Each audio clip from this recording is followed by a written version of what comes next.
A Super Bowl champion. The Green Bay Packers have won the Super Bowl. The Packers' all-time leading scorer. A game winner for Mason Crosby. It's time for the Mason Crosby Show with Mitch Nellis on the Wisconsin Sports Radio Network. Powered by the Potawatomi Sportsbook and on the free Odyssey app. High noon and welcome in. It's the Mason Crosby Show here on the Wisconsin Sports Radio Network. Mitch Nellis, Tommy Wirtz, and Mason Crosby with you. And in case you were wondering, yes, we are fans of the greatest team in the history of Major League Baseball. The Brewers just refuse to lose. Jake Bauers is the best player of all time. Ooh. And we're good here. So I guess we can just end the show. There's nothing really else to say. Let's just sit and look at each other for the next 15 minutes or so. And, Tommy's been able to talk about this for the last couple days. So I'm excited to talk about this team and what went down over the weekend. I want to talk about Mizorowski and, just waving off Murph and saying, I got this. Stud. And kind of some other moments in sports like Packers and things like that where, we remember those things and what that takes. Once you get into that confidence zone where you're willing to put yourself on the line there, right? Because the I'm him moments. Yeah, those are those moments, right? Yeah. We need to talk about some of those moments in sports where it's that guy's he's him now. He just took that step. And that for Mizorowski, we've been seeing it with his numbers and how he's pitching, but that moment kind of takes him to another level where it's I'm willing to put myself on the line to get these last two guys out. And then he goes and does it. And it's all right, what else can Mizorowski do at this point? I think that it is now seriously needs to be discussed. Jacob Mizorowski MVP considerations. Forget Cy Young. 0%. No, what do you mean 0%? I didn't stutter. 0%. Absolutely. 0.05%. In what earth? What do you mean? He's a pitcher. It's not Pitchers gonna happen. have won the MVP in the last 15 years. In the last 15 years? Yeah. Fine one. Yeah. Clayton Kershaw, 2014. You won the MVP in 14? Justin Verlander, 2012. Are we counting Shohei Ohtani too? Okay, that's fine. We don't have to count Shohei, but I'm just saying get Miz a couple at bats here. Let's see what he can do. If Miz gets to 18 wins, 300 strikeouts, and a sub-2 ERA. Close to that. What do you mean? Why not? Because they're going to start skipping his starts in August. Okay, well, even he's about a third of the way through the season. Okay. Oh, Mitch, we're in wild idea mode. Stop bringing this back to earth. He wins. I know Tommy's excited. If he wins 10 more games, can I set up the show, please? Go ahead. All right, set us up. Yeah. We're going to talk Brewers. A lot of Brewers. We got to talk about the scrub Texas Tech quarterback. Jay Demerit going to join the show. Green Bay's own at 1:00. That's right. Because soccer is coming. It's taking over. Yeah, it's time. Yeah, all these European clubs Crosby. hating the heat here in the U.S. They're all traveling. Well, it was 82 degrees I saw on the Norwegian team. And they're 82's not bad. Laying out, and they're dying, and it's come on, relax. Yeah, I like that. But let's start with our Milwaukee Brewers. And I just want to say real quick before we get into this tangent of Mizorowski for MVP, and telling Murphy he's not, just the fact that he never pitched in Colorado before and was able to be that dominant when guys go there and just struggle unmercifully. And he was like, I don't care. I'm Miz. I'm awesome. That was that was the most impressive part to me. Got him! Mizorowski strikes out 3 in the 7th inning. He finishes with 8. And a brilliant performance from Miz in Denver. Yeah, it was absolutely unbelievable what he was able to do in Denver. And I agree with all the flowers. I agree with all the accolades. I just can we just take it, just let the kid be a kid. We want him to win the Cy Young and the MVP and the World Series. Hopefully all these things happen. You can't say let him be a kid. Can we move this team, have them play part-time, half of their home games in Colorado? Because all of a sudden they can hit home runs, right? I mean, that thin air, I know. It helps. Jeez. Some of us bet Gary Sanchez yesterday. First pitch hammered out to left field. It is way back. And the Kraken rises from the depths of the sea. His first home run in almost 2 months. And he gives the Brewers the lead. A Seattle reference? No, it's just apparently Gary's the Kraken. And the Kraken rises from the depths of the sea. I don't know what Levering was on one yesterday. For the record, Kershaw was 21-3 with a 1.77 ERA. Verlander was 24-5. Okay. So all right. So we're getting into the 20s. So I'm saying, but I think that if Miz got to 18 but struck out 300, which none of those guys did, neither of those guys did, 239 and 250, and had an ERA under 2, then it's serious consideration. We're in serious consideration. I didn't say he should win the award. You're swaying his brain. No. I'm like, that's nice to hear. Oh, it's not even close. Well, what if Bryce Terang won it? Fly ball left field. Still back. Ball carrying out towards the wall and gone for Terang again. Multi-homer game for Bryce Terang. Give him 9 on the season. How does Vaughn all of a sudden have a 341 batting average and he just rakes? He just hits the ball. raking. And like 3 for 5 yesterday. He also showed off some speed. Vaughn into right center.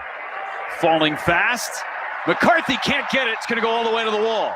Contreras around third base. He's going to come around and score. Vaughn chugging his way for third. He is there. The Brewers are within a run, and the tying run is at third base with nobody out. It's his first career triple with the Milwaukee Brewers. Pat Murphy said after the game, "Don't worry, he will never do it again." I hope not.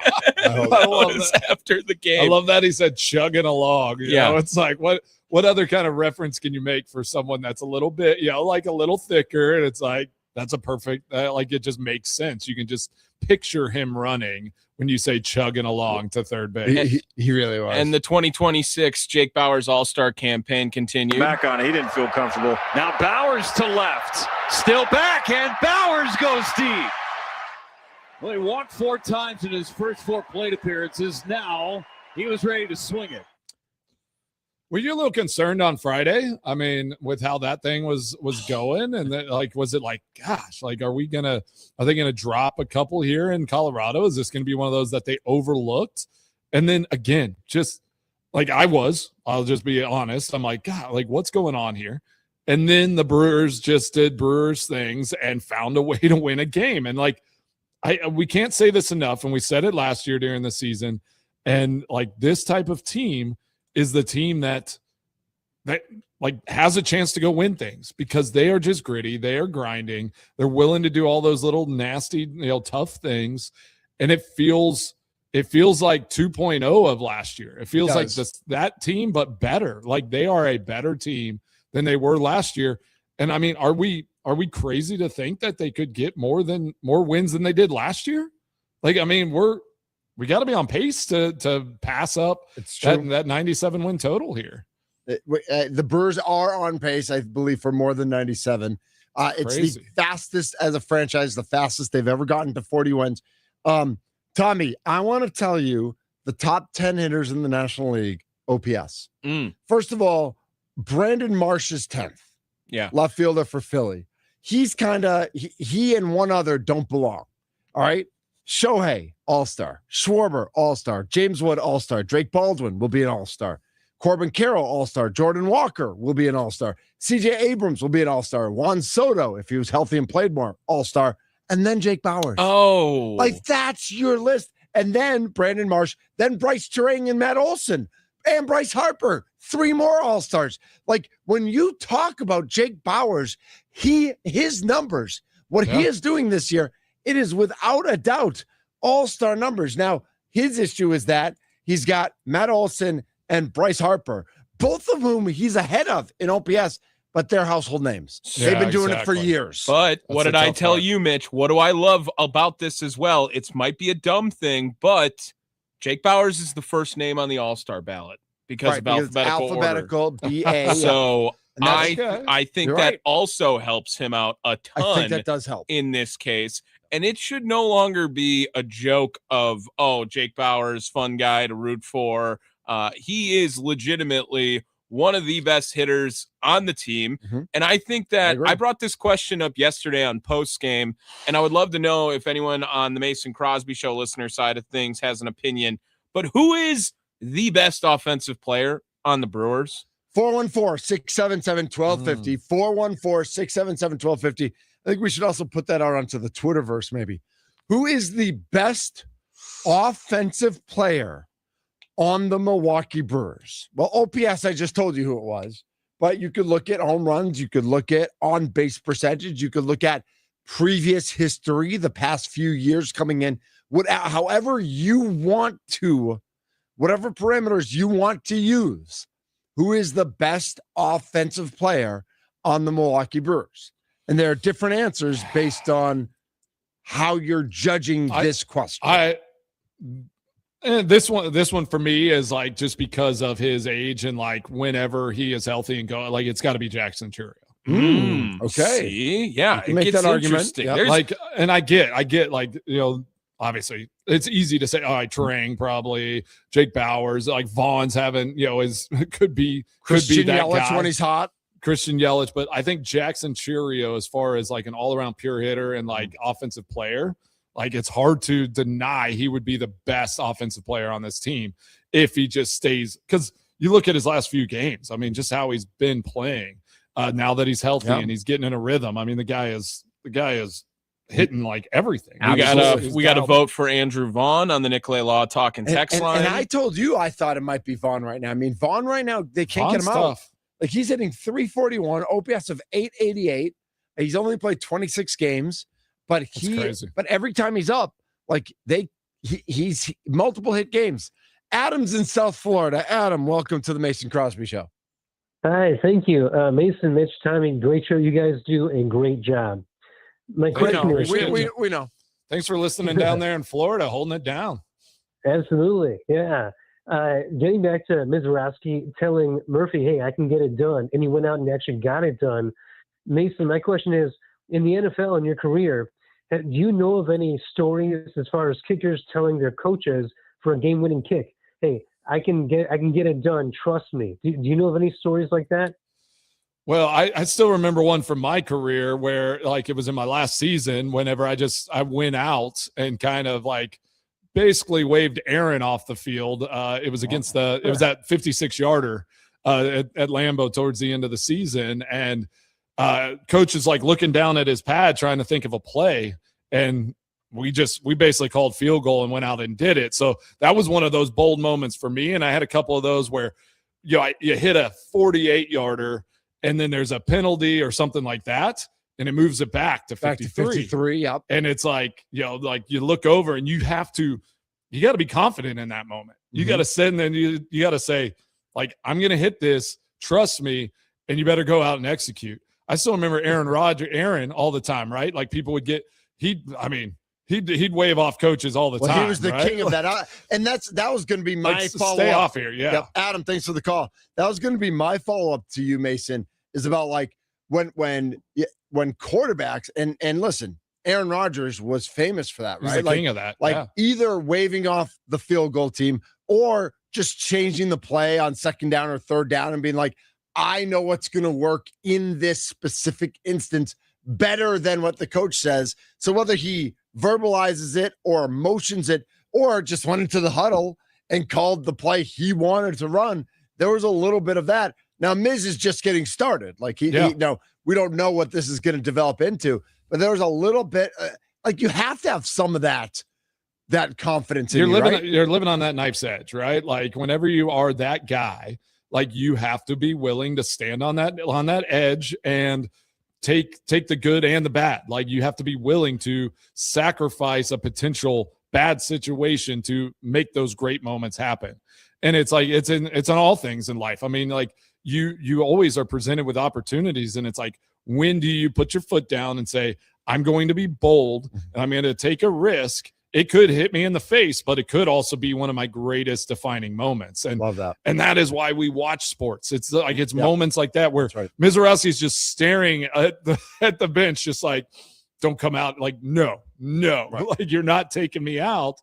And we talk about that. And I know this is just a little segue outside of what we've been talking about, but we talk about Jordan Love all the time and like his progression and his steps. And I think that is his next progression and his next step is being willing to take over this offense and this team to the point that it is literally they either are successful because of him or they like don't do well and fail because of him. Right. And it's like he's got to get on that edge a little bit more and say, this is now mine. Because think of like when Aaron was quarterback with LaFleur as the head coach. We heard from Aaron. Like, how often did we hear like about LaFleur's? Like, it was like that was Aaron's offense and his team. We don't hear that. I don't feel like it's that same posture with LaFleur and Jordan. LaFleur kind of addresses what went on, almost protects Jordan a little bit. Jordan has to get onto that edge a little bit more and be willing to like be the guy whenever it's great. And it's like Jordan Love made that happen, or take the hit and take the fall anytime it doesn't go well. Well, and I think that's part of why. And Tommy, I didn't mean to completely poo-poo your thoughts about Mizorowski, but I do think that as we get into the second half of the year, as much as I want Mizorowski to take the reins and to say, like, this is my pitching staff, like, I'm the leader now. If Woody comes back, like, Woody will be the veteran and Miz will be the young guy. I do think that there is some responsibility on this team to not run him out there every fifth day the entire season. Sure. Like, he has never done this before. He's never done it for a full season.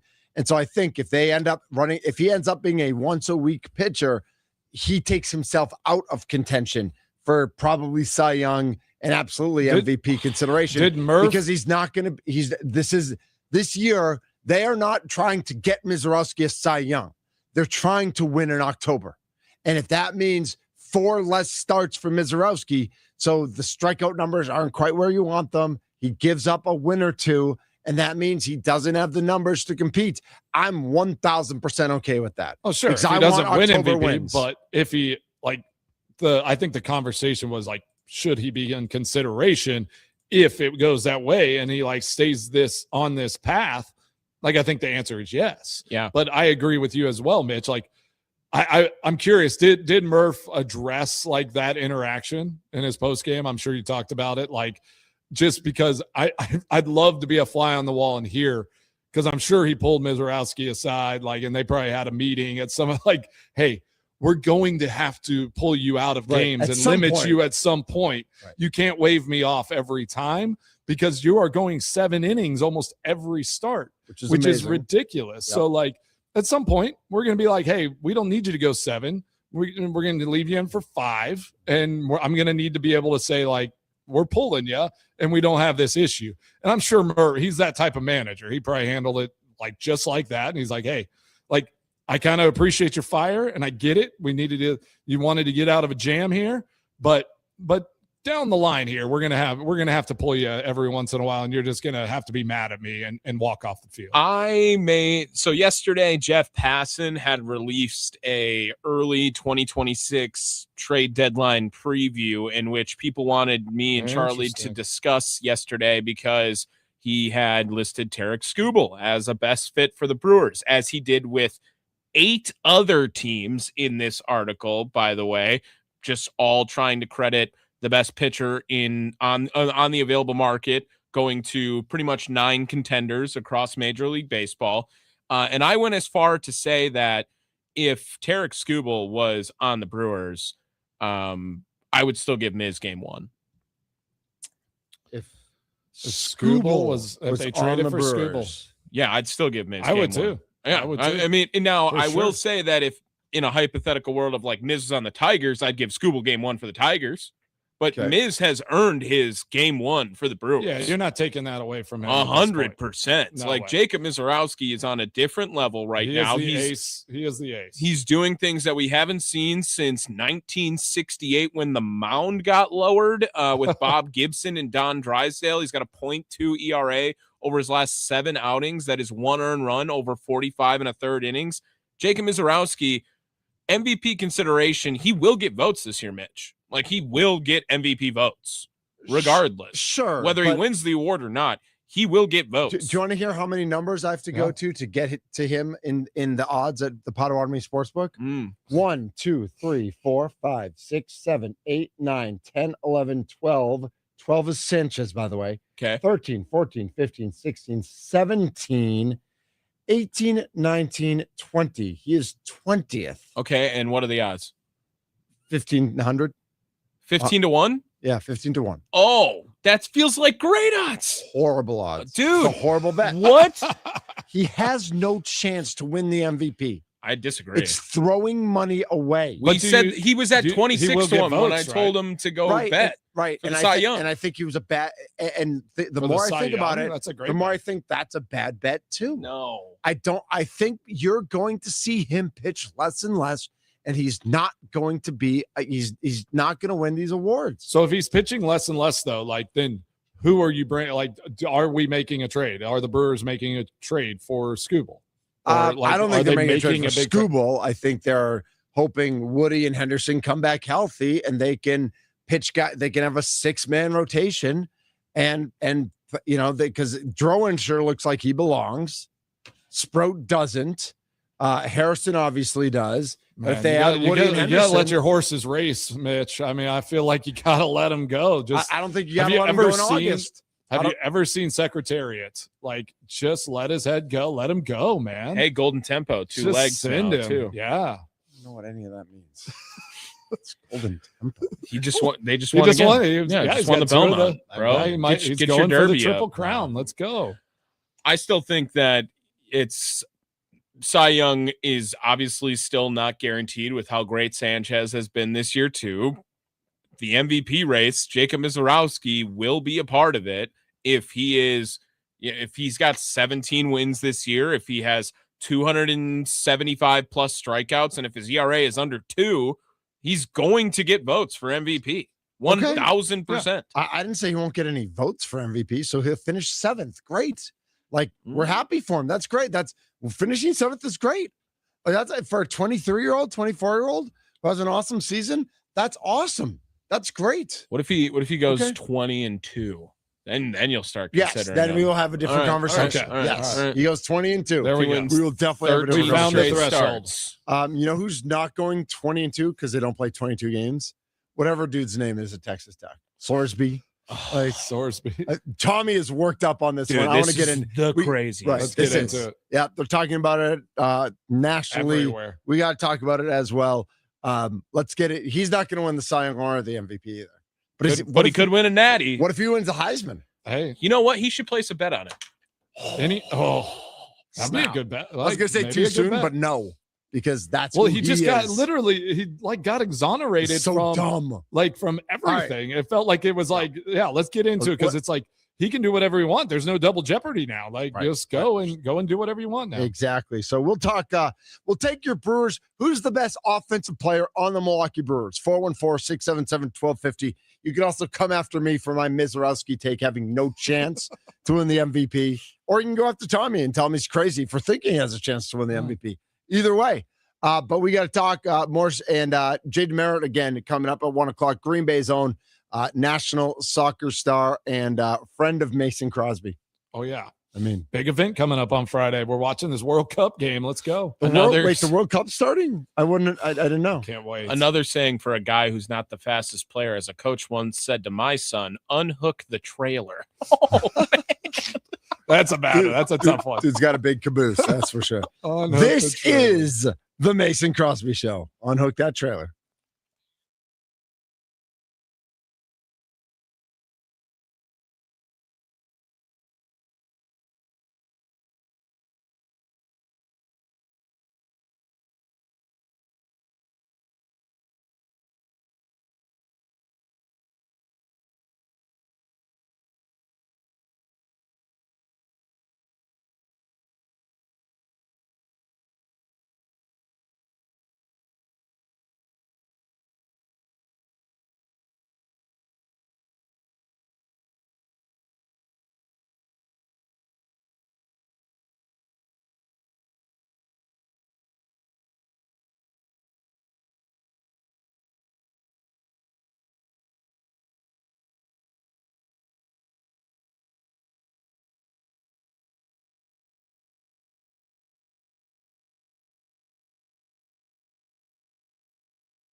Hey guys, we were talking about the confidence that Jacob Mizorowski had to have to tell Pat Murphy to stay in the dugout. Well, it's time to bring confidence back to the bedroom. That's right, guys. Let's be real a second. When it comes to performance, good enough isn't good enough. It's time for Blue Chew Gold. It's the revolutionary 4-in-1 upgrade that targets both your brain and your body. It enhances arousal, desire, and connection from the inside out. It's not just about function anymore. It's about total performance, physical and mental. Make life easier by getting harder and discover your options at BlueChew.com. Blue Chew Gold. It melts under your tongue with it. Dissolves. Starts working in as little as 15 minutes. And we've got a special deal for our listeners. Get 10% off your first month of Blue Chew Gold with code THUNDER. That's promo code THUNDER. Visit BlueChew.com for more details and important safety information. Bring that confidence back to the bedroom.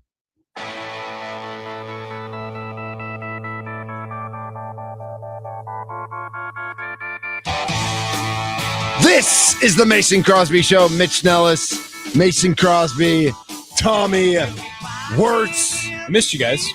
We missed you. Did we miss Tommy on Friday? A little bit. I don't even remember that far back. I'm so old. It does feel like a long time ago. Wasn't it? Yeah. It was. And you worked 7 shows since then. So Tommy. So yeah, exactly. I've been working. I was working with Chuck yesterday. That was awesome. We got to work with Chuck on Friday. You got to work with Chuck yesterday. He's a great guy, right? Yeah. I mean, he actually pound for pound, the best guy probably works Pound at for the pound. station. Probably. He's a lot. That's another That's a another lot of one. guys. Yeah. That's another one, like, for the big guy. Yeah. Pound for pound, like, yeah. Most athletic, unhook that trailer. Sneaky speed, Sneaky, athletic. Quick feet. Yeah. I was watching the Cubs game last night because they were on Peacock, and I'm a Cubs fan, according to some people here at the station. Well, it starts feeling like it. Which you're also a big peacocker. Okay. And so the girlfriend is a Cubs fan, and then Moises Ballesteros was up yesterday, and she's like, get his dump truck, off the bases, which hit a little bit closer because in middle school I was the dump truck. Yeah, you are. So it was like, I could see that. Did you tell her that? I did. Okay. So she then apologized for that after. But wow, it was a little bit too late. Texas Tech star Brendan Sorsby has been granted a temporary injunction against the NCAA that could clear the way for him to play for the Red Raiders in 2026, even after the transfer quarterback was declared ineligible for wagering, it says in this article, on college sports. Not just on college sports, but on the actual team he was playing on. Yeah. This is crazy. Pete Rose is rolling over in his grave. Well, and here's the thing: is like, let's preface this with saying that obviously, like, mental health issues in our country are a serious problem, and it's something to take seriously. Okay. But to get this, like, it sounds like that's what they got the injunction over, was that it was some sort of, he has something he's dealing with, right? It's an addiction, and that was the legality of how they got it passed. So now that's out there. Now that's consequences for your actions, though. That's it. I know, but like, just as far as law goes, now that's in the books. Like, there has been precedent set that can be what you fight any kind of, like, betting infraction on, is like, oh gosh, I was just addicted in that moment. Sounds like a Texas situation to the me. judge's reasoning got a lot of power down there, granting the injunction to Texas Tech quarterback Brendan Sorsby, quote, "This court finds that Sorsby will suffer a probable, imminent, and irreparable injury without this injunction because he will be unable to participate as a member of the Texas Tech University 2026 football team." An injury? Yes, Or is that irreparable they're injury. They're saying a mental health, like they're calling his brain as like his that would mental be health. an injury to his brain. Member Sorsby, by the way, placed at least 40 bets on Indiana football while he was a member of the program. Amazing. And so is he free now to bet on all his Tech games? Like, wow. What's stopping him now? The NCAA strongly disagrees with the court's ruling in Sorsby case and is deeply concerned about the damaging, far-reaching, and broadly destabilizing ramifications of this outcome, which undermines and corrupts the integrity of sports. The NCAA is committed to supporting student-athlete mental health, but must continue to aggressively defend against actions that defraud college athletics and threaten competitive integrity, such as betting on one's own sport. This is such jackassery by the Texas judge.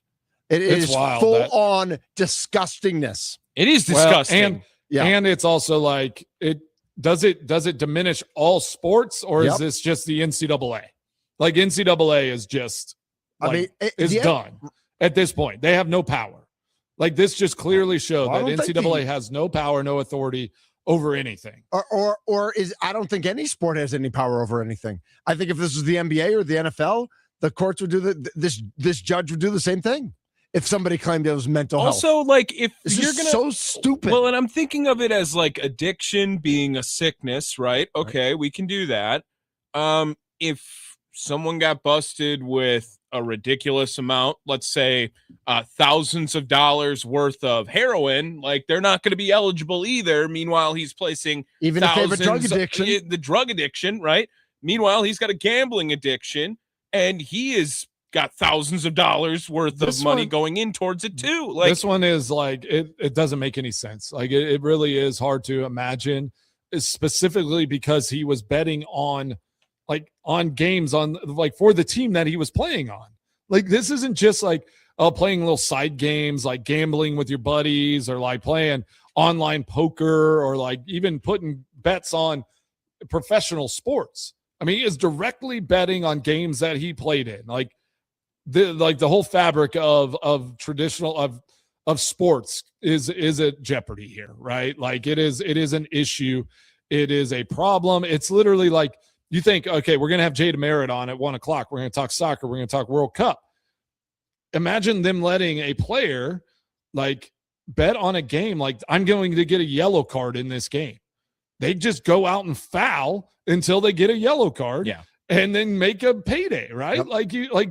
Like those types of things now are just all up in the air. Anything weird happens in sports now, you're going to be wondering, was there something on that?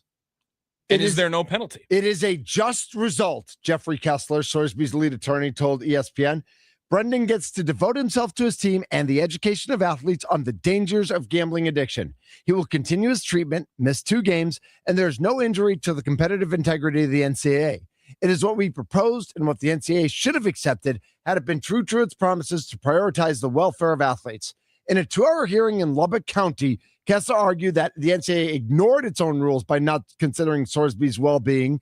NCAA attorney Taylor Askew said in the hearing that the organization did consider Sorsby's mental health in its process of deeming him permanently ineligible, and that those challenges do not excuse the consequences of his actions. Meanwhile, Sorsby reportedly making at least $5 million to play football and for the Red Raiders. Kalshi that he would be exonerated. He actually had a bet on Kalshi that no, I'm just kidding. But it wouldn't surprise me. You think him getting $5 million now? Like, I hate it. Like, yes, I hope he can get the help he needs, and if he did have an addiction, have a problem, it can be solved, and he can move out of that space. But I just can't imagine that. More money, more exposure, more things like this. Like, he's going to just walk away from like that problem. I want bounties on him. Kirby Hocutt is the athletic director at Texas Tech, releasing a statement.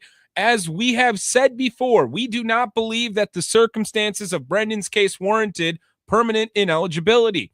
As he returns to our football program, we remain committed to supporting Brendan's recovery and ensuring his compliance with the court's orders. A comprehensive support structure, including clinical care, monitoring, and compliance checks, will remain fully in place for the duration of Brendan's time as a student at Texas Tech.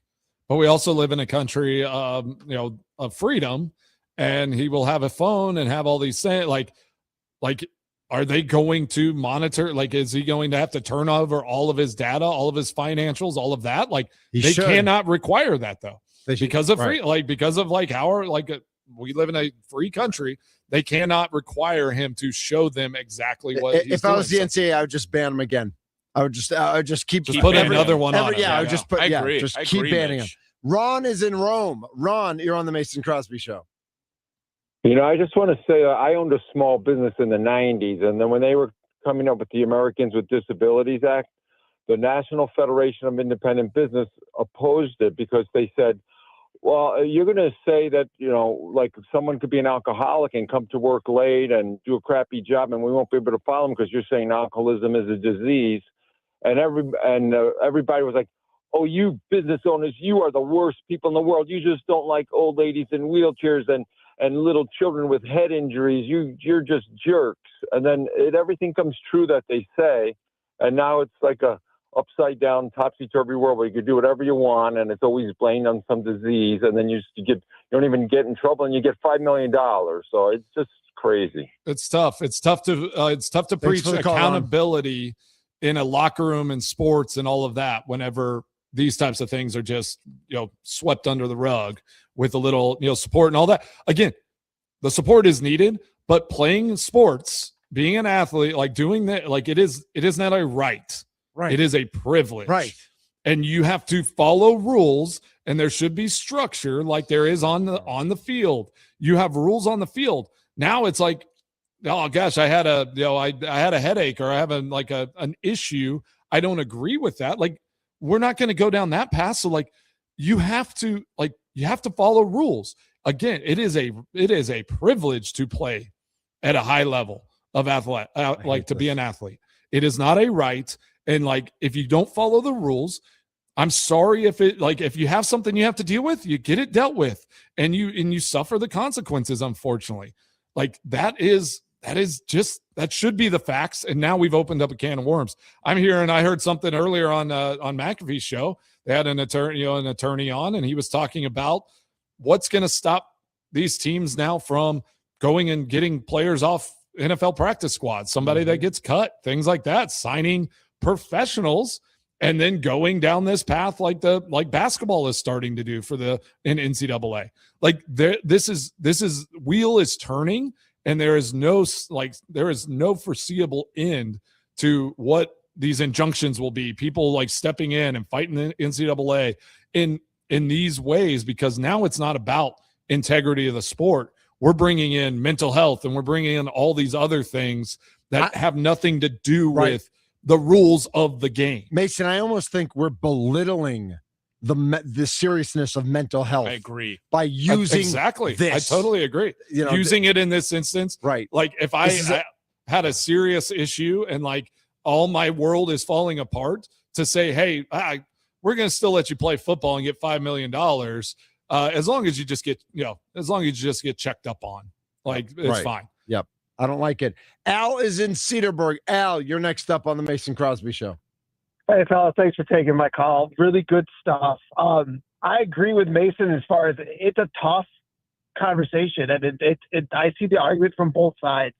I guess where I come from in this situation is, or my argument would be, and I'm not discounting that, some of the excuses are being used to Mitch, you say, is belittling, the game. I do kind of agree that we're getting to a point with that. However, the NCAA, FIFA, and the IOC are three of the most corrupt organizations ever in the history of sports. I might even go as far as say the world. So in the sense, the NCAA is getting stuck to them a lot of things that they deserved for how they punked around athletes for so many years, took advantage of them, made billions over the course of history.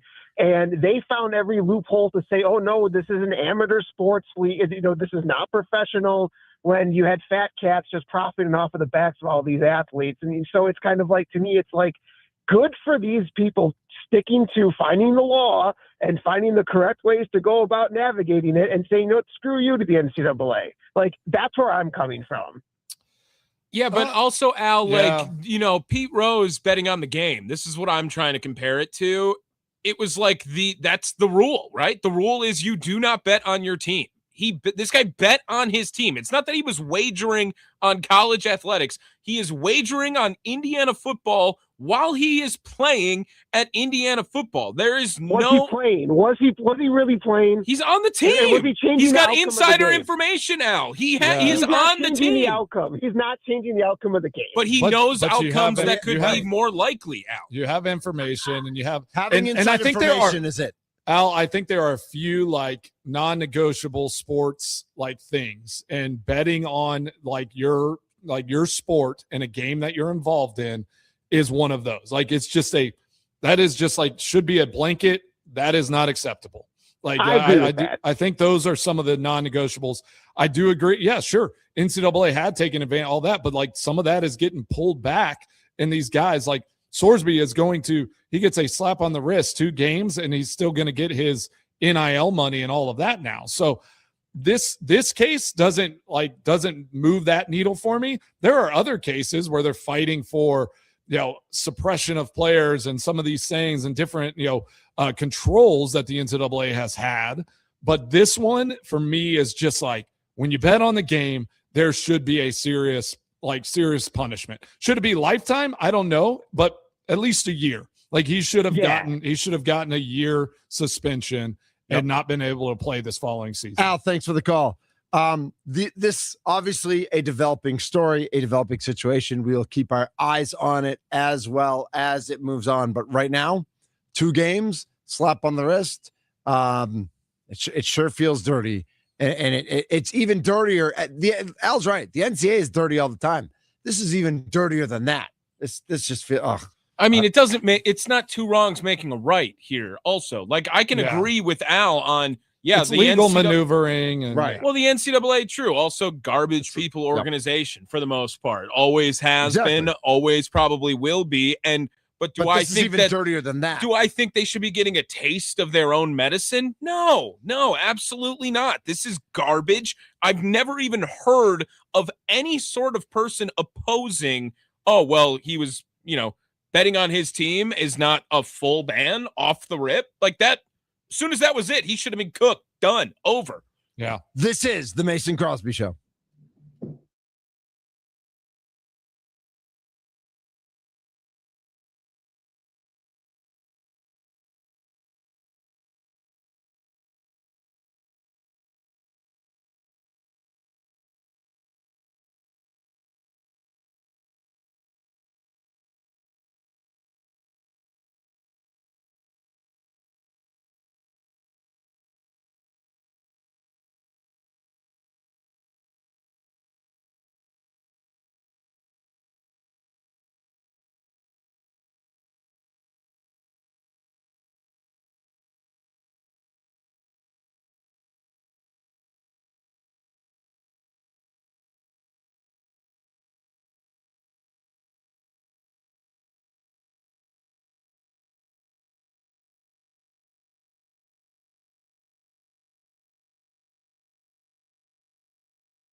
This is the Mason Crosby Show. Mitch Nellis, Tommy Orts, and Mason Crosby with you.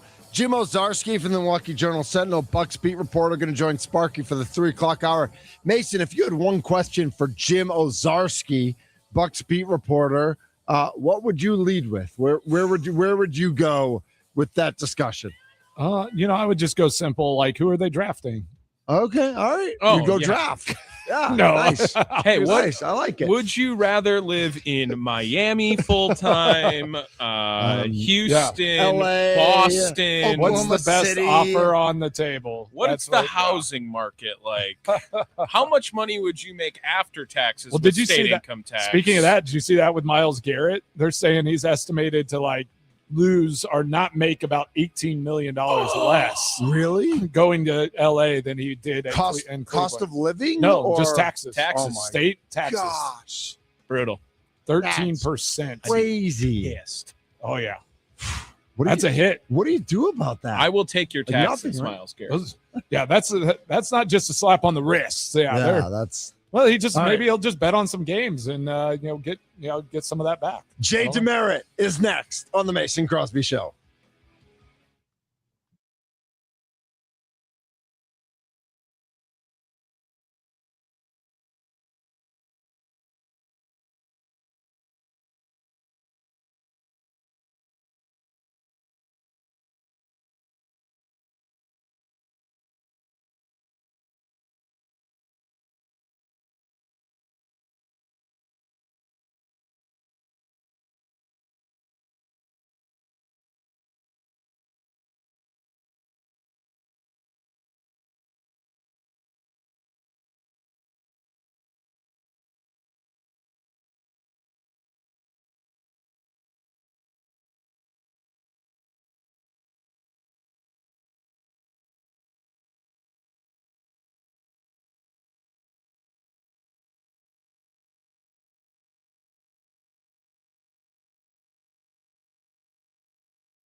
A Super Bowl champion. The Green Bay Packers have won the Super Bowl. The Packers' all-time leading scorer. A game winner for Mason Crosby. It's time for the Mason Crosby Show with Mitch Nellis on the Wisconsin Sports Radio Network, powered by the Potawatomi Sportsbook and on the free Odyssey app.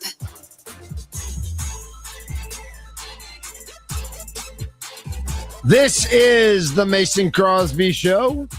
High noon in the Nunavut and Northwest Territories, are part of the Canadian Arctic. Nice. Yeah. Canadian. So, yeah, Canadian Arctic. Yeah. Oh, Canada. I'm Mitch Nellis. He's telling me where it's Mason Crosby's here. Today, like every day for Mason, is dad season. Mason, any wins over the weekend? Any dad wins over the weekend? Dad wins this weekend. Good dance recital on Friday. Nice. So, yeah, did you win? Did she win? I thought they did great. Yeah. It's like, she was happy. So all that's right, all okay. that matters. I don't know. Like those recitals are weird because I'm like, there isn't a winner or loser. There should be. You're just like showing up and we all watch and pay a ton of money. Yeah. And I went to those for years, bro. I know. yeah, but I mean, watching some of the older kids, like some of the high school kids, I mean, the dance routines were unbelievable. Yep. I mean, it's pretty incredible. Some of the things they can do. So it was fun. It was exciting. What else went on? Nothing else went on. Nolan right now, he just teed off. He's playing in like a little competitive golf event for the next 2 days. It's pretty cool. Brant Snedeker has his own tour. It's called the Sneds Tour for junior golfers. Okay. And so Nolan signed up for an event over in Murfreesboro, and he's how's he going to do? I don't know. What are your expectations for him? My expectation, I just hope that he stays calm, keeps it together. It's some of his first real competitive golf. So these things are tough. Does he have any guys like, there? Like, is he part of a crew? No, like it's just any of his buddies. Molly's out there. She's going to be riding around watching him and riding around because she can't walk. She can't walk. Can she walk yet? She can walk. Oh yeah. Okay. Yeah. But she was able to get a cart, so she'll just follow him around and hopefully he'll be all right. Nice.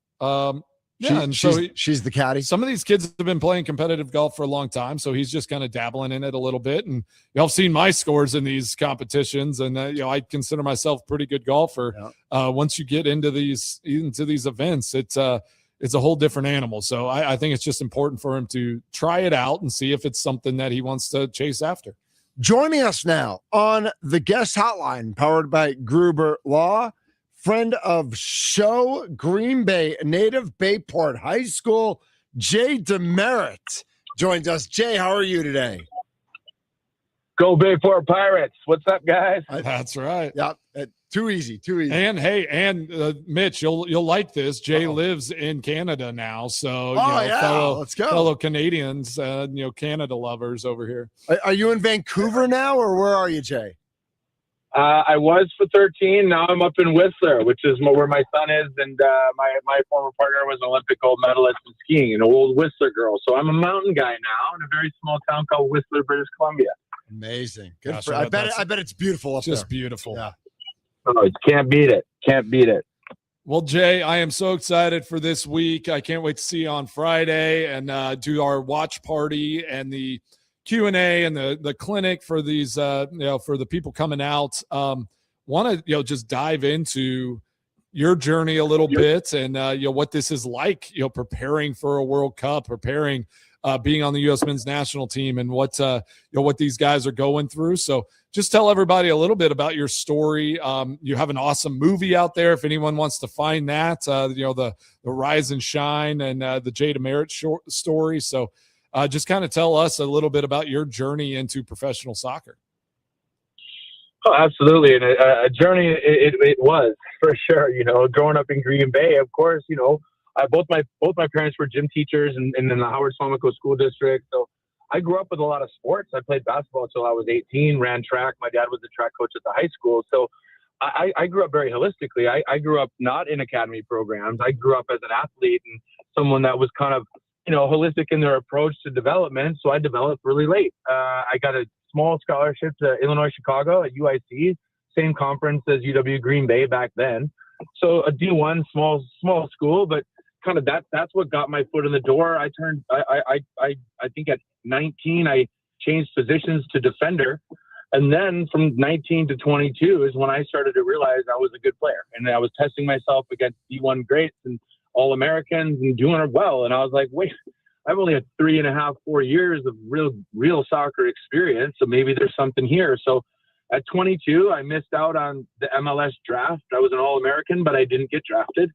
And so I had to do the hard road, like a lot of players actually have to do. And I at 22, I had a degree in design, and I moved to England. So I sounds crazy if you think about it, because why would someone who can't make it in America go to England, which is the hardest place in the world to make it?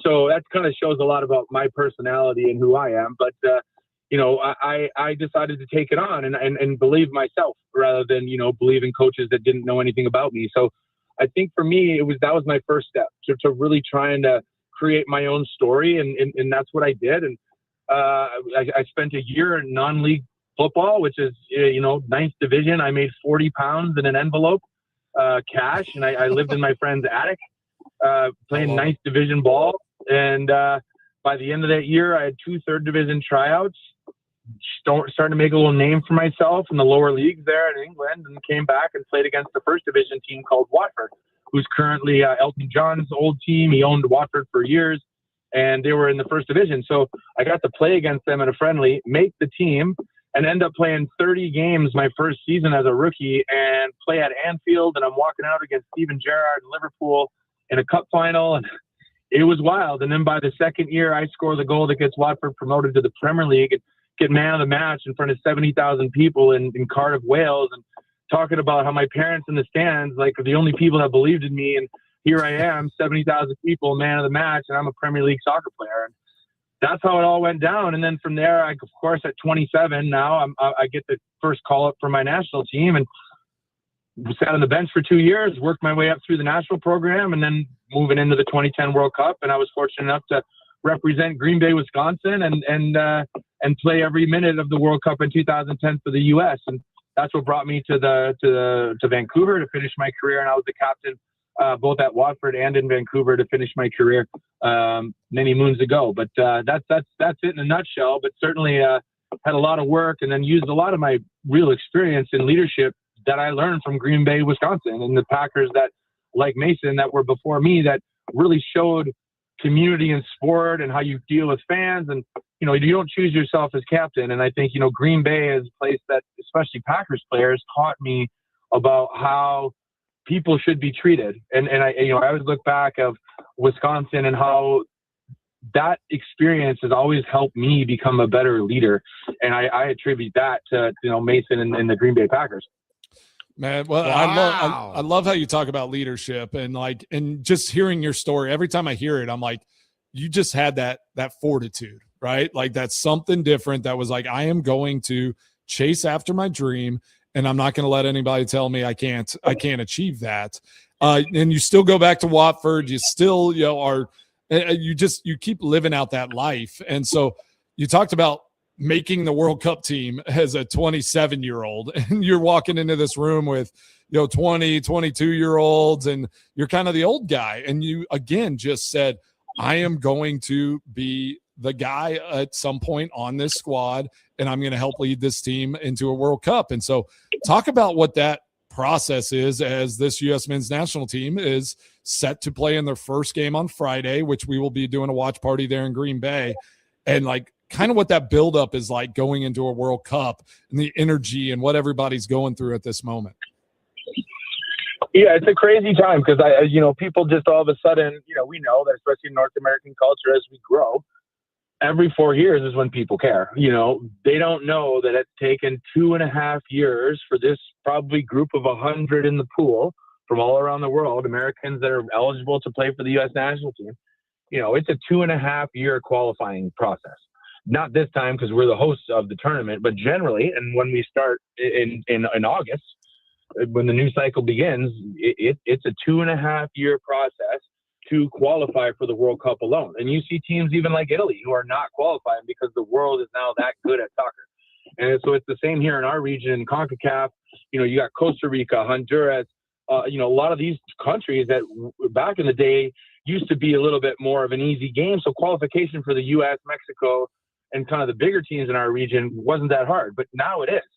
And so it takes a lot of guys and a lot of back and forth from our club teams to qualify. And so that's the first thing I think people really should know, is that it does take a long time and a lot of squad building to get to this moment. The cool part is when you actually get the pick, because anyone knows it's been picked in this life, there's a lot of pressure to get to the point of being picked alone. So Diego Luna being a great example, he spent 2.5 years being the most appearance person and then misses out on the last kick. Yeah. Like, there are players that have spent their years now thinking they're going to do it for the big dream, and every 4 years, and all of a sudden, boom, you get punched in the face and you don't make that 23. Like, it happens to a lot of people. And I think again, I remember going through it, and I was one of the edge players. I was the guy that that would do things that no one else wanted to do. I was the warrior. I was the guy that would put his head where most people wouldn't put their feet and run through walls for my teammates and just be a dog out there. That was my job on the national team. But generally, those are fringe players, guys that, they're necessary, but I was on that edge. And so the weeks leading up is a super pressure cooker, because you don't know. You're going to have your last 2 warm-up games, and that's when they make the final call. So before the last couple of weeks is when this has happened. So the pressure up to that sucks. I got to be honest. It's almost unbearable, because you just want to make it, and you're in with a shout, but there's probably 35 guys on that list that he's going to make 23. And so, that pressure is terrible, but in a way it's great, because if you've done enough, then you get to deserve the pressure to represent your country, because that pressure is better than anything, but it's also bigger than anything. And that's where we're transitioning now. You get the pick. I'm telling you, when you get to wear your flag as a World Cup player, it's different than getting a call up. When you get to know that 3 billion people are going to be watching you on TV, your reputation becomes more responsible. Your ability to fight for your country and your hometown and the people that got you that moment becomes greater.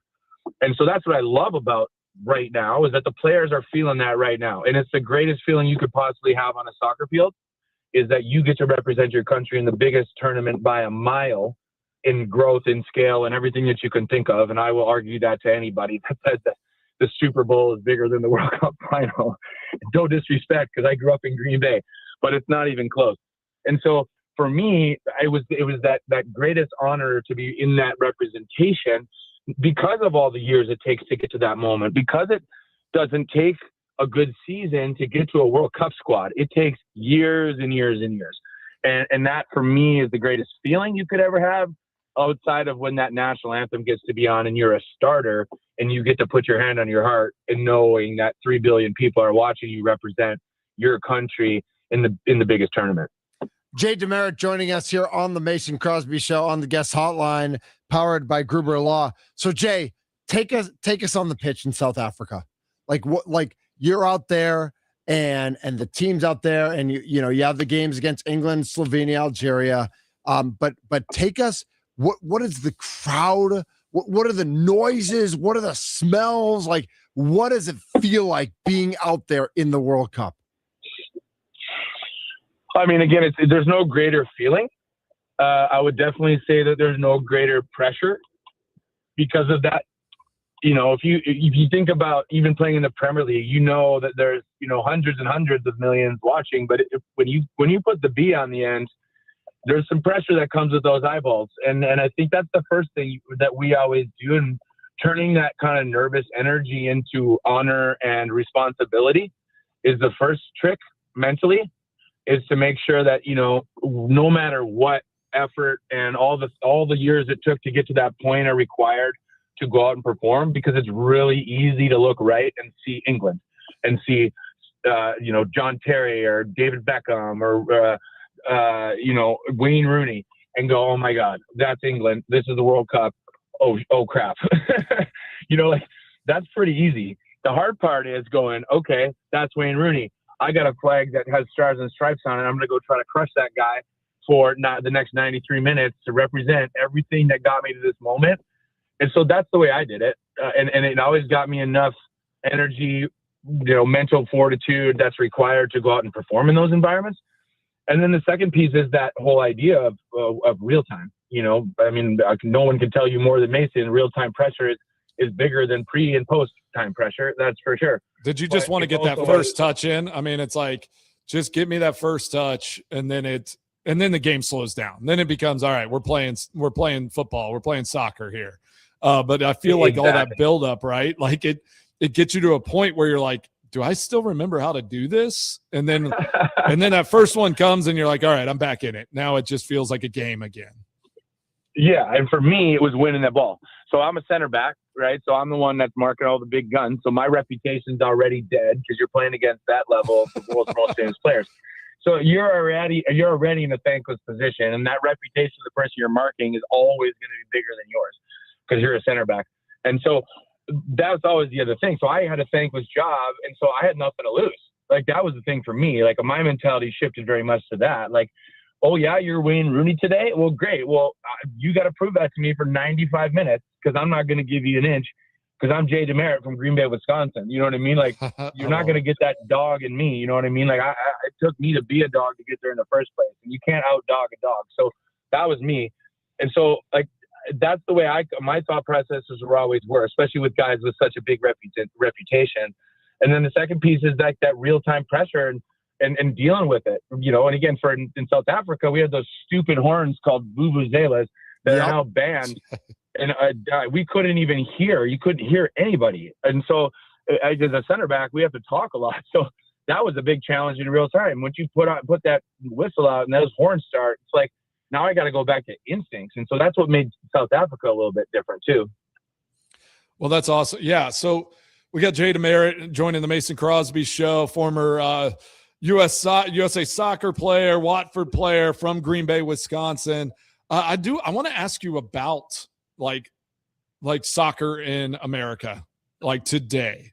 Like, do you feel the growth, the move? Like, what would you say like soccer is today in America versus maybe when you were coming up?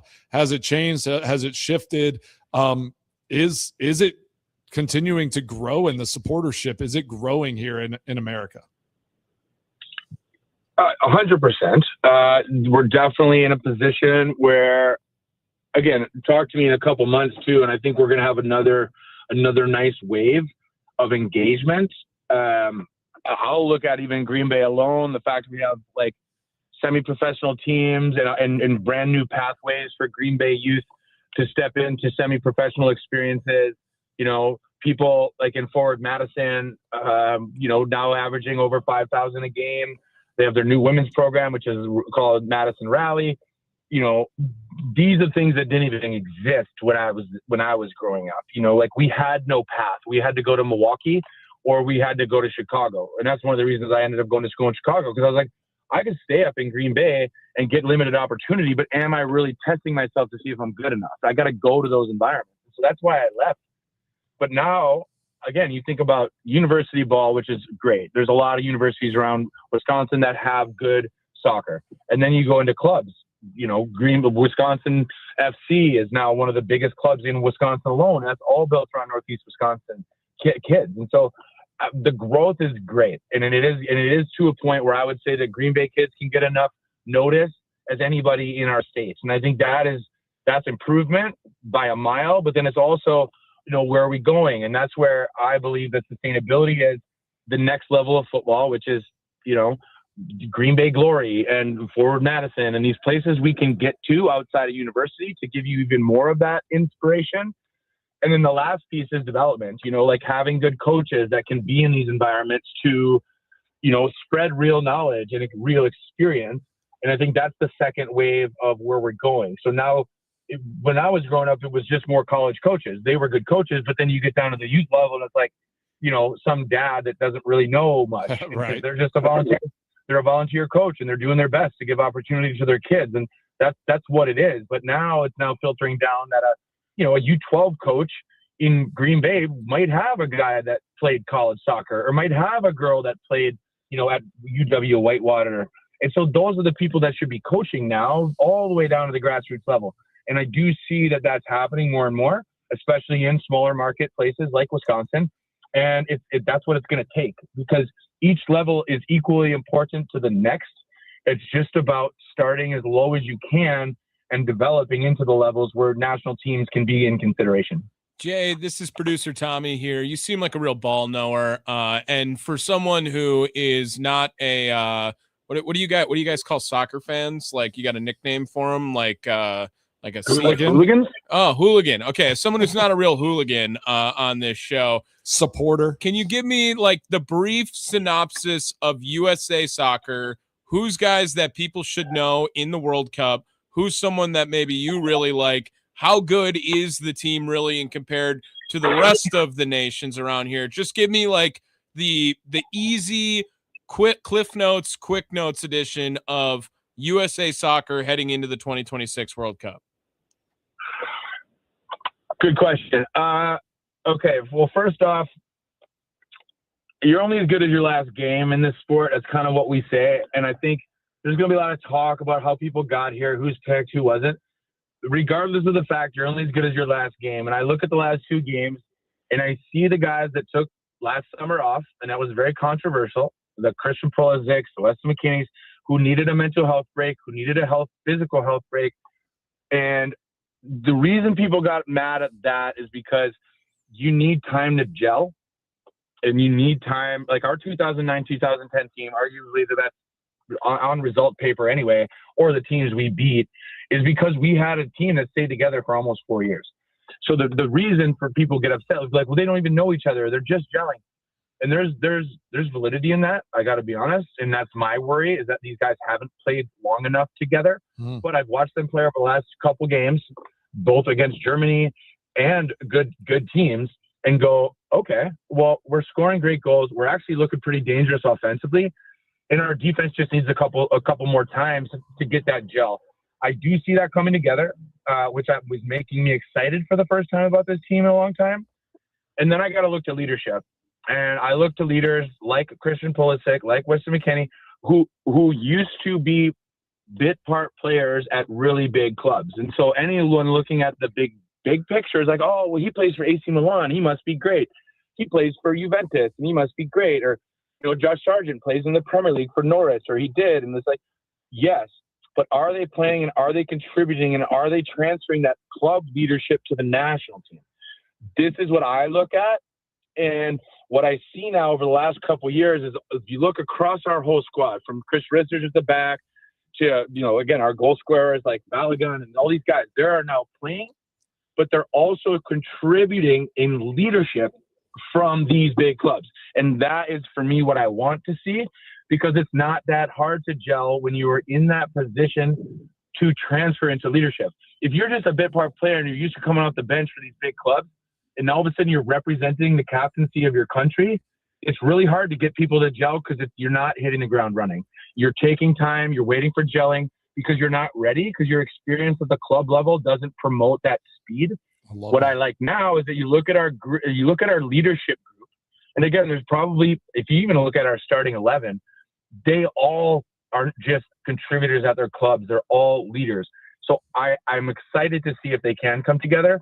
That is my only question, though, is that have they had enough time to make that first group stage? Because remember, you got 3 games. That's it. You don't get time.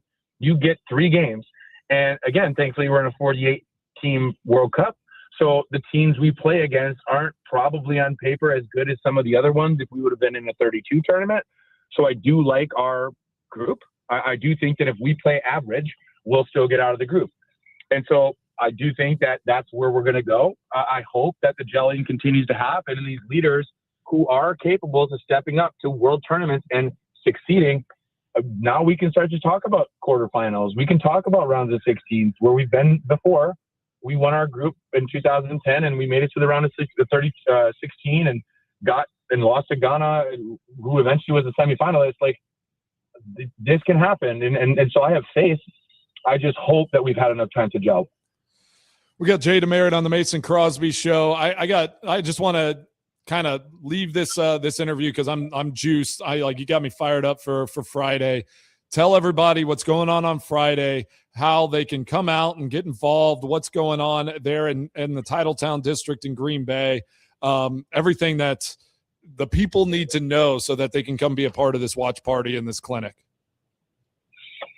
Yeah, no, and I love that for Titletown stepping up and the Packers and all the rest for kind of stepping into this because they've seen an opportunity to help grow the game. And when you're hosting the World Cup, we should all come together and see what happens and enjoy that experience together in the growth of the game. And that's what I loved first. And so, we're all going to be there. And I think, again, amalgamating the two cultures, you have a legendary kicker and someone that understands the game of soccer to help us host. And we're bringing in Lauren Sesselman, who, again, is a female Green Bay native, also grew up in the Green Bay environment, played at Purdue, ended up representing Canada because her dad is Canadian at the World Cup. And so you have three people that are very knowledgeable in the game, very knowledgeable of Green Bay culture, from and born and raised there, and have spent formative years there hosting the event.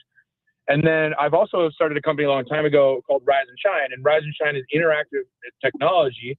And so we are going to do some cool interactive stations. So you can kick a soccer ball through the uprights with Mason and do a field goal celebration. You can take a press conference like you are a U.S. national team captain and sit down and have a camera, and everything's built through your phone. And so we're going to have a bunch of interactive stations all built around the game.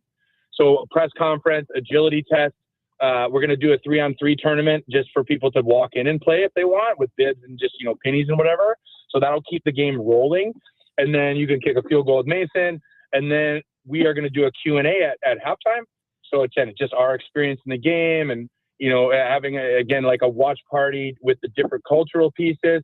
And then we got the big screen. And so we'll get to watch the game all together, have these little talking pieces, and then do all these interactive stations for a couple hours before the match. And I think the match starts at 8. I think the event starts, believe me, I think it's at 4 or 5. I think 5. I think it's 5 o'clock. Yep. So from 5 to 8, we'll be running the stations. There's face painting too for kids. There's all the different things. And then, it'll be fun little digital competitions as well as kind of learning the game if you don't play soccer.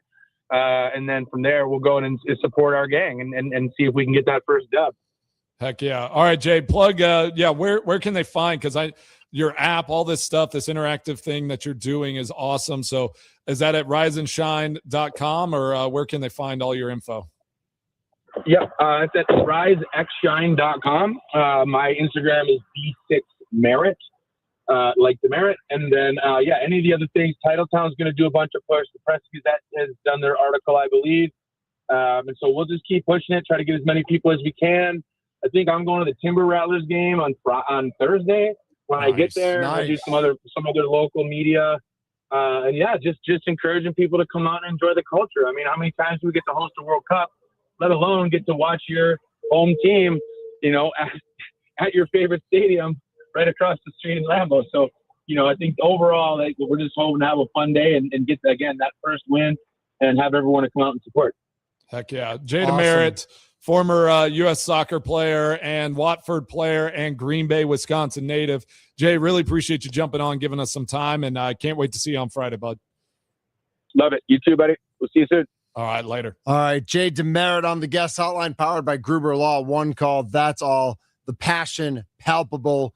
It's going to be, a phenomenal event there at Titletown District. It's open to the public. It's going on. There's stuff going on all day. The event itself kicks off at 5, but there's all sorts of games and activities throughout the day. Oh, yeah. And like you said, face painting, photo booth, header challenge, poster and postcard station. And then, of course, the soccer panel Q&A with Mason, Jay, and Lauren Susselman. So it'll be a fantastic event there at the Titletown District on Friday. Kickoff 8 p.m. United States versus Paraguay. We got plenty more to get to. We are the Mason Crosby Show. Yes, sir.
It's got what it takes.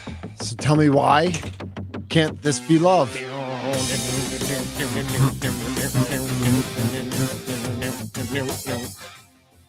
That's what soccer says to America, I think, every few years. What's up? This is good for a Monday. Yeah, it's got what it takes. So tell me why can't this be love? This is the Mason Crosby Show. Mitch Nellis, Tommy Wirtz, Mason Crosby with you. I want to revisit something we talked a little bit about on Friday. Mason, get-in price for tonight, $4,000. Get-in price for Wednesday night, $9,000. One ticket to get in to Knicks Spurs games 3 and 4. Now, this ticket was $7,000-8,000 at least to get in. It's down to $4,000. I think that's about where it's going to stay. I don't think you're getting in for less than $4,000. Yeah, I figured that this game, with them being up 2-0, would go down a little bit because people are going to try to save up for game 4. Trying to save up for that game 4. How much money is too much money to go to one of these sporting events, right? Like if you like Mason, how much money would you spend if the USA was in the World Cup final? Ooh, yeah, those are going to be pricey. I mean, I'd spend significant amount. Where is the World Cup final match? In New York. It's in New York? Ooh, yeah. Okay. So it's going to be even more expensive. I figured it was New York. I think or they LA, moved it to New York. I think that it was supposed to be in LA, but they built the stadium. Like the side parts in the wall of the stadium was too small to actually interesting. And however it was set up, like they couldn't host a World Cup final. Got it. Like, okay. Great job. Yeah. $18 billion or whatever it costs, and they couldn't get those, those measurements right. But, so 400 level, like way up there in the corner. Would you spend a couple grand? I'm not going. You're not if I'm up there. Yeah. I mean, sweet living only. Yeah. No, I got you. I don't know, but normal seats. Seats. Like it's like I'd like to have a good vantage point and like do all that. So, I mean, I don't know what it'd be. I think for World Cup final game, if USA's in it, I wonder what that number is going to be as well. Like, obviously they going to be 25 grand. Well, right. I don't think they're going to be in the final. I mean, are we in the trust tree here, Mason? Would they be in the top 32 if it wasn't in North America? What's that? Yeah. They top would have 32, made. I think they would have made. They would have made this World Cup. Okay. They have a good enough team. But I don't know that they would have moved on. But it would have been tougher because they don't actually have these They used to call them groups of death, where it's like a couple groups would have 3 like world class teams in their group. And so one of those teams is going to get knocked out, not make it into that round of 16. You don't have that this anymore year. with the 48 teams, right? Yeah. And I'm thinking of, okay, if the Packers are in the Super Bowl, right? If I'm a Knicks fan and I haven't seen the Knicks in the NBA Finals this century, and they haven't won one since the 70s, right? Yep. Now, how much money am I spending to go watch the Knicks win the title, right? That's the weird thing also. Like game 4, you have to watch them. You could watch them win it potentially. Game 3, it's not to win it. See, that's the tough with the NBA. Game 4, what if they lose? Are you saving up again for game 6? That's the tough with the series. Like series, finals like this are so much harder. Yeah, because it's like, would I pay 10 grand to go to a game that you knew was like had no potential to be the final game? Like I don't know. I don't think so. I'd want to go to game 3, but I wouldn't leverage the mortgage to go to game 3. If it was game 7 at home, that changes things. Right. Yeah. So that's like why it's different, right? Like a World Cup final or the Super Bowl or like that is, you know who the winner is going to be after that game. These NBA finals, World Series, like you have to kind of pick and choose and find the game that you want to go to. Final 4 versus championship game. Like, are you spending all your money on Final 4 Saturday night if your team's in it? And you get to see the other game and it's an experience, or do you save your money? Like if you're just a general college basketball fan, you want to go to the Final 4. Right. Yeah, but if your team's in the Final 4, maybe you save the money for Monday night. And how many people wait and their team doesn't make it? Right. But then it's like, do you say like, oh, I wish I would have like gone to that Final 4 game and watched my team lose? Lost, yeah, exactly. Right? But I'm sure there's some of that mindset after the fact where you're like, oh man, I should have been at that game. Yeah. And it's like, but you would have been there when they lost and you would have been super disappointed that you just spent 15 grand to go watch your team lose in the Final 4. Illinois made the Final 4 this year. And I have a good buddy, my buddy Ryan in Mequon, went to flew down there and went to or did he fly? Where was it? Was it Houston this year, or was it Indy? Or I don't know. He went to the Final 4, And yeah, the 16 and the 8 was in Houston because that's where Nebraska was because Jay Saunders went down there. But he went down and they lost. But he he was happy they went. Like he went with his sons. They had a good experience. They weren't really expecting to win. I think that's part of it too. Expectations. Like, are you the big favorite? Like Michigan was supposed to be there. Illinois was kind of like playing with house money, right? Yeah. Like they weren't necessarily supposed to be there. Dream scenario: USA versus England in the World Cup final. God, you're so English, dude. No, are you kidding me? Like, just think about the storyline for the USA 250. Oh, holy cow! Have fun at work on July 4th, England. Oh my God! I'm just wondering. That's the dream. That's amazing. But even when the Bucks won the title in 21, I watched the game outside just outside the Deer District, and you can save a significant amount of money doing that as opposed to being in the building. And I'm thinking for the Knicks, there's just 0% chance I'm paying $4,000 to go watch the Bucks win the title. Tommy, what if your bank account had $5 million in it? Would you spend $4,000? That's probably a different story, but I think a lot of people in New York have $5 million. Sure, absolutely, totally get that. It's a market thing too. But if the number was $2,000, okay, like a number that maybe close to a middle class guy could probably afford if it was his. You can put that on your credit card and pay it off. Right. So like if the number is like $2,000, would you go watch the Packers in the Super Bowl for $2,000? Absolutely. Yeah, I would do that. Yeah. Would I go watch the Brewers try to win the World Series in Game 7 on that number? Well, Game 7, yeah. I think I would too. Yeah. All right, let's say the Brewers are up 3-0, and would you spend that much to go to Game 4? Ooh. Not knowing, because I spent. Is it in Milwaukee? Who's pitching? In this hypothetical Let's say it's scenario? in Milwaukee. If it's in Milwaukee and Miz is on the mound, I'm putting my money on the line. Because I shared in 2004. I drove down to St. Louis to see the Red Sox. I spent $750 on 2 tickets. But again, I did it in St. Louis, and St. Louis was down 3-0. Yeah. Now, if St. Louis had been up 3-0, I'm sure those tickets would have been a couple thousand. Would have been triple, Yeah. So I just see that number for Knicks and Spurs, and it's a crazy number that I just don't know if I would ever spend on basketball for the sport. But you can't even look at New York and think It's any kind of real numbers, right? Because did you see that they even auctioned off seats, like the celebrity courtside $1 million seats for $1 million, like the Kardashian and Taylor Swift seats? It's like, that's insane. Like, it's just crazy. So you can't even look at New York and get a rational number of what's going on there. But again, in my mind too, though, is who is the person buying a 4,000 nosebleed seat?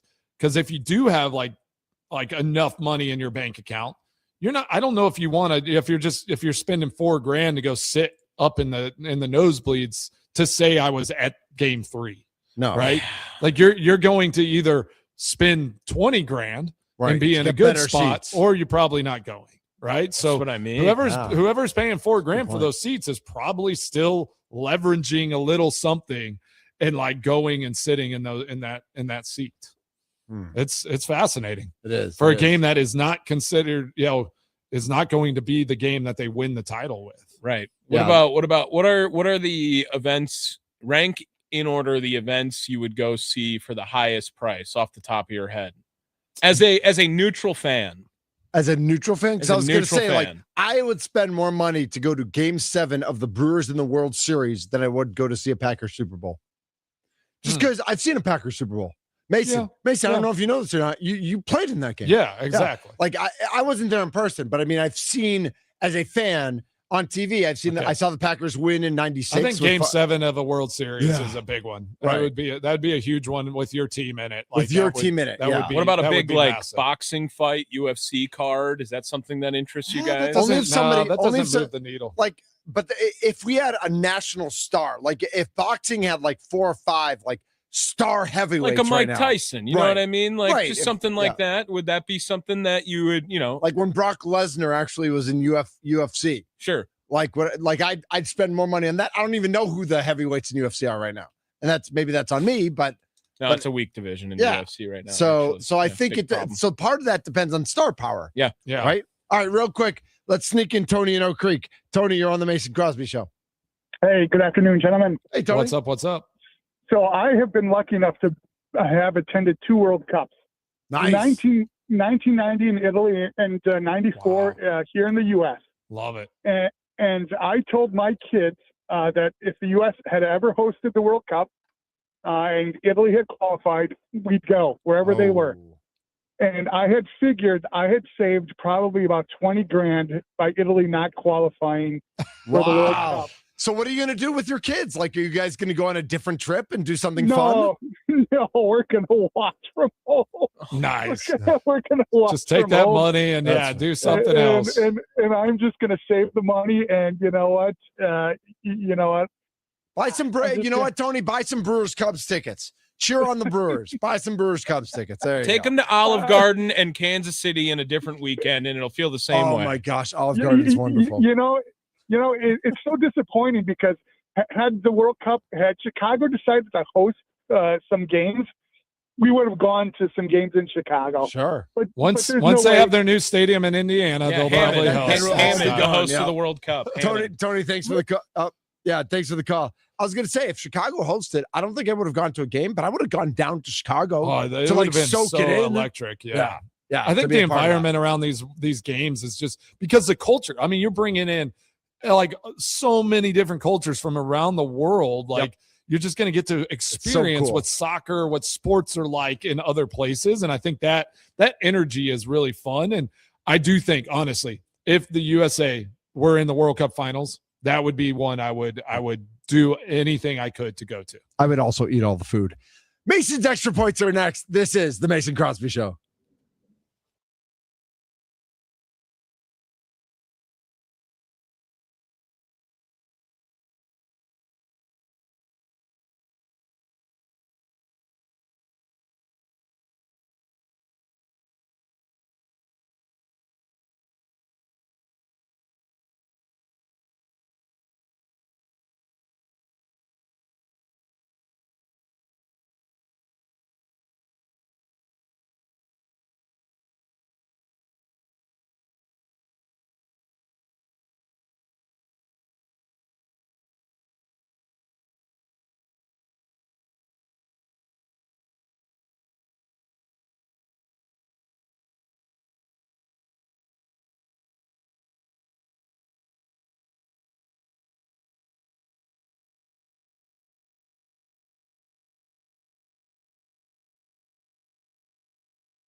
What's on Mason Crosby's mind today? Now I'm thinking. It's time for Extra Points, powered by the Potawatomi Sportsbook on the Mason Crosby Show with Mitch Nellis. Tell me what's on your mind. On the Wisconsin Sports Radio Network.